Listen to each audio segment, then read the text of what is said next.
gentlemen, welcome to the channel. Please subscribe with notifications on.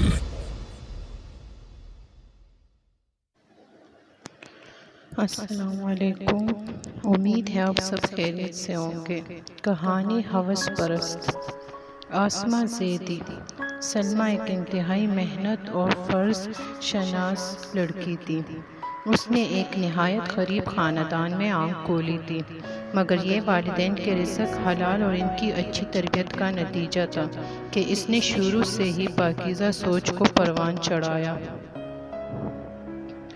اور محنت اور جہاد مسلسل پر یقین رکھا۔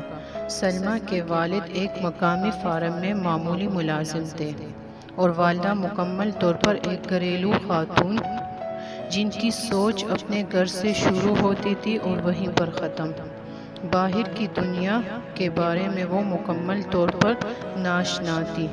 مسز جبار ایک سیدھی سادی خاتون تھی جنہیں اپنے 3 بچوں کو تعلیم دلوانے کا شوق جنون کی حد تک تھا۔ یہی وجہ تھی کہ ناسمات حالات کے باوجود بھی جبار صاحب نے اپنے بچوں کو حسب توفیق اسکولوں اور کالجوں میں پڑھایا۔ سلمیٰ ان کی سب سے بڑی بیٹی تھی۔ اس کے بعد عامر اور شاہد، تینوں بہن بھائیوں میں 2-2 سال کا فرق تھا۔ سلمیٰ نے میٹرک کے بعد LA اور BA بھی امتیازی نمبروں سے پاس کیا۔ آگے وہ MA ایجوکیشن کی تیاری کر رہی تھی کہ شاہد سے شادی ہو گئی۔ شاہد بنیادی طور پر ایک شریف اور مہذب انسان تھا۔ اس نے سلمیٰ کے ساتھ بہت اچھا سلوک کیا اور وقتی طور پر اسے بھی یہی محسوس ہوا کہ اس کی تکلیفوں کے دن کٹ گئے ہیں، مگر جلد ہی اسے اپنی خوش فہمی کا احساس ہو گیا جب اس کے سسرال والوں نے اپنے رنگ دکھانے شروع کر دیے۔ اس کی ساس اور ایک نند نے بھی صحیح معنوں میں اس کا ناطق بند کر دیا۔ سلمیٰ نے صرف پڑھائی میں اچھی تھی بلکہ اس کی امی نے اسے گھر گرہستی کے کام بھی بخوبی سکھائے تھے۔ خانہ داری، سلائی کڑھائی، سلیقہ ہر شعبے میں وہ طاق تھی، مگر اس کے اس اسلوب ساس، نند اور ہتھی کے تیوروں کو بھی قطع نظر نہ آتے تھے، بلکہ وہ وقتہ فوقتہ اسے بدسلیقہ، جاہل، گنوار اور غریب جیسے القابات سے نوازا جاتا تھا۔ اسے اس بات پر حیرت ہوتی تھی کہ اس نے اپنے والدین اور استاذ کو یہی کہتے ہوئے سنا تھا کہ تعلیم ہی اصل دولت ہے، روپے پیسہ تو آنے جانے کی چیز ہے، تو پھر اسے غربت کا طعنہ کیوں دیا جاتا ہے؟ آہستہ آہستہ اسے اس بات کا احساس ہونا شروع ہوا کہ اس معاشرے میں زندہ رہنے کے لیے دولت کی اہمیت بھی اپنی جگہ مسلم ہے، لیکن یہ اس کے والدین کی پاکیزہ تربیت اور رزق حلال کا نتیجہ تھا کہ دولت کے حصول کے لیے اس نے کبھی بھی غلط راستے کے بارے میں نہیں سوچا تھا۔ قدرت نے بھی اسے اپنی حالت کو بہتر بنانے میں مدد دی۔ سچ کہتے ہیں کہ نیت نیک ہو اور انسان کا عزم سچا ہو تو اللہ تعالیٰ غیبی سے اسے امداد مہیا کرتا ہے، جہاں سے اسے گمان بھی نہیں ہوتا۔ ایک دن سلمیٰ کی ایک پرانی سہیلی اسے ملنے آئی۔ اس کی حالت دیکھ کر اور خاص طور پر اس کے سسرال والوں کا رویہ دیکھ کر اسے بہت افسوس ہوا۔ سلمیٰ بھی اس سے سچ کو چھپانا نہ پائی اور اس نے روتے ہوئے اپنی تمام داستانیں اسے سنا ڈالی۔ رضیہ اس کی ہمدرد سہیلی تھی۔ اس نے مشورہ دیا کہ وہ علامہ اقبال اوپن یونیورسٹی کی فاصلات تعلیم کی سہولت سے فائدہ اٹھائے اور اپنا MA مکمل کرے۔ اس طرح وہ گھریلو کام بھی کر سکے گی اور اپنی تعلیم بھی پڑھ لے گی۔ چنانچہ اس نے کچھ بچت کر کے اور اپنے شوہر کی رضامندی سے وہاں اپلائی کر دیا۔ ساس کو پتہ چلا تو اس نے آسمان سر پر اٹھا لیا کہ اب گھر کا کام کون کرے گا، گھر کی ذمہ داری کون اٹھائے گا۔ تو شاہد نے انہیں سمجھایا کہ اس نظام میں سلمیٰ کو یونیورسٹی جانا ضروری نہیں، اس لیے وہ گھر کے کاموں کو بھی سر انجام دیتی رہے گی۔ سلمیٰ سلائی کڑھائی میں تو ماہر ہی تھی، اللہ نے اس کی ایک اور طریقے سے بھی مدد فرمائی۔ وہ کچھ اس طرح کہ اس کے گھر کے قریب ہی ایک بوتیک شروع ہوا اور اس کی مالکن کو کپڑوں کی سلائی کروانے والی لیکچر ماہر خواتین کی ضرورت تھی۔ سلمیٰ کو پتہ چلا تو اس نے خاتون سے بات کر کے کام کا آرڈر لے لیا۔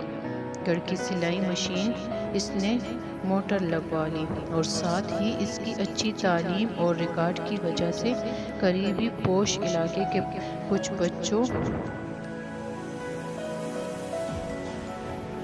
بچوں نے اس سے ٹیوشن لینا شروع کر دی۔ اس نے انہیں اتنے اچھے طریقے سے پڑھایا کہ وہ اس کے گرویدھ ہو گئے۔ جب اس کی ساس اور دیوروں نے دیکھا کہ وہ گھریلو کام کرنے کے ساتھ پیسے بھی کما رہے ہیں تو انہوں نے سختی بھی کچھ کم کر دی۔ وہ لالچی لوگ تھے۔ شاہد کے علاوہ دونوں دیور پڑھائی میں بالکل پیدل تھے۔ سلمیٰ نے ان کو پڑھانے کی بہت کوشش کی مگر وہ بگڑ چکے تھے۔ اسی طرح اس کی نند بھی میٹرک کر کے گھر میں فارغ تھی اور اسے سارا دن تیار ہو کر ٹی وی دیکھنے کے علاوہ اور بھابھی کی شکایتیں لگانے کے علاوہ کوئی کام نہ ہوتا تھا۔ سلمیٰ کی ماں جب یہ سارے صورتحال دیکھتی تھی تو اسے بہت رنج ہوتا تھا مگر پھر شاہد کی شرافت اور اس کے حسن سلوک کو دیکھتے ہوئے اسے کسی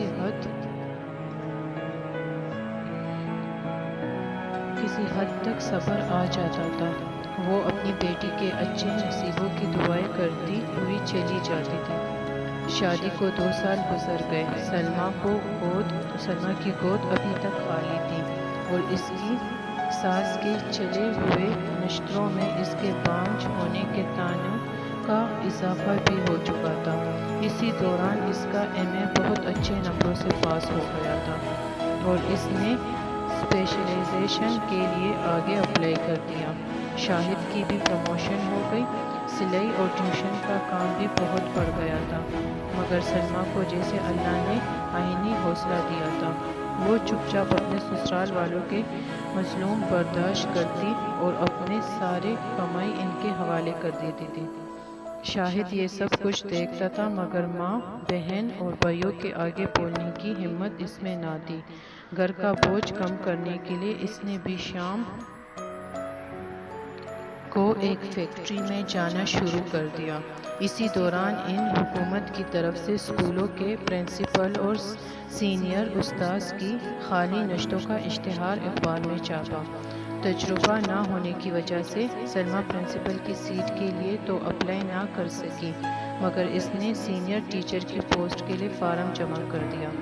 ساتھ ہی اس کا MPhil بھی مکمل ہو رہا تھا۔ اسے منتخب ہونے کی نوید مل گئی مگر اسے جو سیٹ ملی وہ سندھ پنو علاقے میں تھی۔ اس نے اپنے شوہر سے بات کی اور شاہد نے کچھ تک توق کے بعد اپنے گھر والوں کو آمادہ کر لیا۔ ان لوگوں کو محض پیسوں سے غرض تھی اس لیے کچھ پرس و پیش کے بعد وہ مان گئے تھے۔ شاہد نے اپنے گھر والوں کے علم میں لائے بغیر اسی علاقے میں ٹرانسفر کی کوشش کی اور اپنے افسران والا کی محنت سماجت کرنے کے بعد اپنے ٹرانسفر کرانے میں کامیاب ہو گیا۔ خدا نے جیسے ان دونوں کو صبر اور اچھی نیت کا ثمر دیا، جیسے ہی وہ دونوں پنو علاقہ شفٹ ہوئے سلمیٰ کی گود بھی ہری ہو گئی۔ 5 سالہ تجربہ مکمل ہونے پر اس نے پرنسپل کی درخواست دی اور تحریر امتحان بھی پاس کیا۔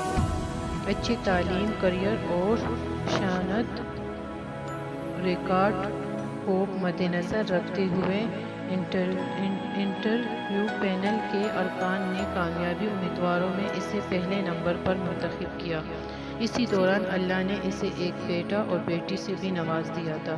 شاہد نے اپنی بہن کا رشتہ دفتر کے ایک عمر رسیدہ کلرک سے کر دیا اور اپنے بھائیوں کو قرض لے کر باہر بھجوا دیا۔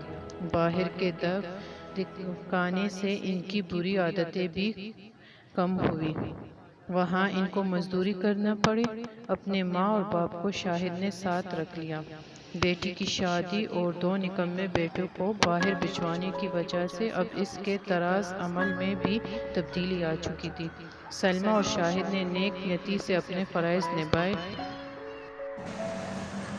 اپنی بہن بھائیوں کی مدد کی اور جہد مسلسل سے اپنے حالات کو سنوارنے کی سعی کی، جس کا نتیجہ انہیں معاشرے میں ایک باعزت مقام کی شکل میں حاصل ہوا۔ ہمیں بھی چاہیے کہ اگر زندگی میں کوئی راستہ دشوار گزرا ہو تو مایوسی کے اندھیروں میں بھٹکنے کی بجائے اپنے رب سے لگائے اور مستقل مزاجی سے محنت کریں۔ اللہ تعالیٰ محنت اور اچھی نیت اور خلوص کا صلہ کبھی بھی رائگاں نہیں جانے دے گا۔ شکریہ۔